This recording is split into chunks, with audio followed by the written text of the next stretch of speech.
Alright, here's the video review for Transformers Combiner Wars Legends Class Shockwave. And you can see here, he's just a little mini Shockwave. He's got his gun arm over here in translucent plastic, translucent fist over here, all of his little gun kibble on his back. He's a pretty cool little dude. He comes in standard Legends packaging, which does actually show him as being part of Bruticus, and even features the fact that he can attach to Onslaught on the back of the packaging. Now it says up here, I don't know how much you can see this. Yeah, it's way too bright. The Decepticon scientist created Bruticus to pummel the Autobots. So he's basically saying that Shockwave created Bruticus, which, okay, I don't know if we've gotten an explanation for him in the yeah, they were just kind of force combined in IDW, and obviously in G1 it was Starscream. We put them together, but whatever. That's the story, and they're sticking to it. So yeah, he's a cool little robot. He's got a little ball jointed head here. Again, kind of limited by his head shape, but you can get him to look around. A lot of decent little poses here. He's got hinges here for the shoulders as well as ball joints. Ball joints here at the forearm, or at the elbow, so his forearm is on a ball joint. No posability in the hands, obviously. You can get a little bit of extra motion out of this joint, but that's mostly a transformation joint, but there is a joint there as well. No waist swivel, but he does have ball joint hips, thigh swivel, hinge knees, and his feet have a little bit of motion in them too, mostly for standing backwards. They don't really go down forward anymore, more than that. So yeah, cool little purple guy. Real quick size comparison with robots. Here he is with Legends Rodimus. It does have Ariel Lemon's upgrade kit on it, but just so you get an idea about how big. He's a little taller than Rodimus, actually even a little taller than Rodimus, even at the height of the backpack. Here he is with Deluxe Prowl, and you can see he's a wee little thing. He really is designed, and you notice that there's a lot of things in his design that really show off that he is designed to be used with combiners, really. Much like Rodimus and Blackjack and some of the other Legends were, which is, when you're messing with a combiner scale, it's okay. It seems a little small for a major character like Shockwave. And here he is with the Armada version of Leader Megatron. And again, we'll just kind of back up here. You can see more of my toy table here, my Gundams and my Lego kits. You don't see all the Pose X-Wings that usually reside here in this space. So yeah, let's get back on him. Raise the light level up a little bit. There we go. So we'll go ahead and transform him to gun mode real quick. And basically you just come down here, push his head down, which forces all this up. Flip this piece all the way around like that. And you can see there's a couple little holes on his shoulders here that are going to go on these pegs here. So you lift his shoulders up and peg them on to that gray piece in the center. And then tab them together up here at the top. And then this whole piece, there's that elbow hinge I was talking about earlier. You collapse that up so that panel comes up onto the upper back of what will be the pistol mode. And then the legs you rotate out to the side, like this. And then you bring the hips down. They're dual hinged hips. Or not, I don't know, like dual hinge, but they're each on their own separate hinge. So you want to bring them down like that. And then fold the legs up to the side here. Flip the feet out like this, and then collapse those together down here. Now you can kind of see how these fit into this piece. If you try folding them up without pulling those hips down, it just kind of collides on this piece and it doesn't close together. But if you do it right, they'll close together down here around the bottom. And there he is in his gun mode.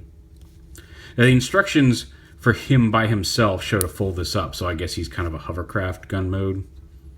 But you can flip this down. And he comes with his little bio card, which actually is not really a bio card, just a little art card there, which is kind of neat. And he does come with his instructions. And also, like I said, again, it focuses on the instructions that in his gun mode, you can flip this panel down and he can attach to Onslaught in vehicle mode, as well as attach to the Onslaught's backpack in combiner mode as well. Possibly even, that may even be, no, that looks like combiner mode. I was about to say maybe even in robot mode. Although if the backpack's there on his backpack in robot and combiner mode, I guess you could do that. But, and then over here on Onslaught, it does show that he can combine with a combiner, as well as being held by, but we'll get to that in a minute. Now, unfortunately, the way this is designed, like it does have a 5mm handle back here. But because of this very small gap between this piece and the handle itself, there's not a whole lot of figures that can hold him. You can get a deluxe to hold him, like here's Prowl holding him, and even that's a little tight. You can see that the fingers kind of fill in that gap there between the gun. But you can get him to hold it, and he can hold it fairly well. Although, again, the weight of the gun to a figure this small, his elbow doesn't want to stay up. And there are other figures that can hold him better. Any figure with a thin hand and a 5mm peg can hold him conceivably.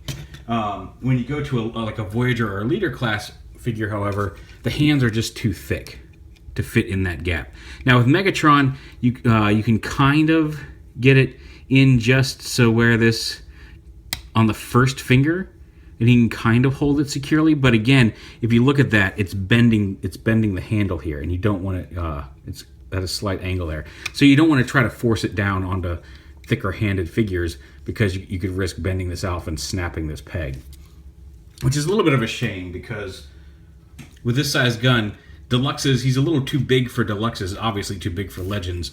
But when you get into Voyager and Leader class figures who he might look good with, very few of them are going to give you the ability to hold him securely without risk of bending or snapping this peg.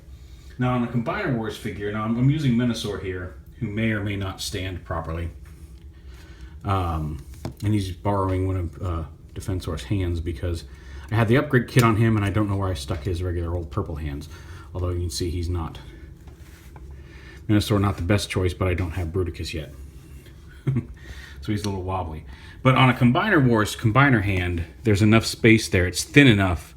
He's very much designed to go in this little slot and peg in and be held by a Combiner.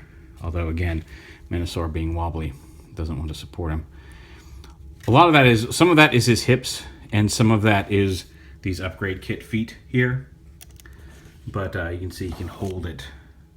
And he looks good. Like, I think he's going to look much better with Bruticus. And I'm looking forward to Onslaught coming out so we can put all him together. But yeah, you pull this off. And I'm going to pull the hand off just to show you again. There's a thin enough gap here. Or not really a gap, but the... oh, come on, lighten up a little bit. Oh, I can raise the lighting. Focus on the hand. There we go. We'll lighten it up a little bit just so you can see what I'm talking about. So that piece in the Combiner Wars hands is thin enough to hold him, although in this case his chest kind of bumps against the detail here, but it can hold him securely and you can have a Combiner hold him. Now I haven't tried it with the upgrade hand yet, but I don't think it's going to work because of the way, like this is the upgrade kit from, was it Perfect Effects upgrade kit? And it just doesn't look like, you can probably get it in there at an angle, but it's not going to go in straight because of the way it's built. It's just, there's just not enough room there because of this front peg. I don't know if that front peg provides more stability when he's attached to Onslaught. I'm not sure why they didn't choose to just make that the peg and leave this back part off. But maybe just to make it fill in this area more. I'm not entirely sure. But it does fit in Combiner Wars hands, which is what he's intended to do, but it would have been nice if he could have been used with some other figures with normal 5mm peg hands.